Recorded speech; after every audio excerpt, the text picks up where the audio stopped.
Senga bo'lgan sog'inchimni so'z bilan ifodalashning hech ham iloji yo'q.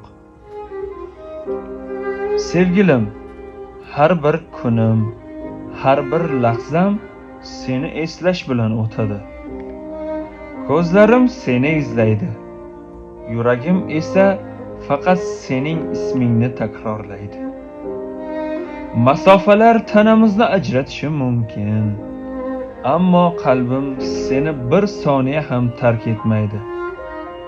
Seni sog'inish, nafas olishlik odatiy, ammo sensiz yashash juda og'ir. Faqat bir kun kelib seni bag'rimga bosib, barcha sog'inchlarimni sukut bilan aytishni istayman. Seni cheksiz sevaman va sog'inaman. Sevgilim.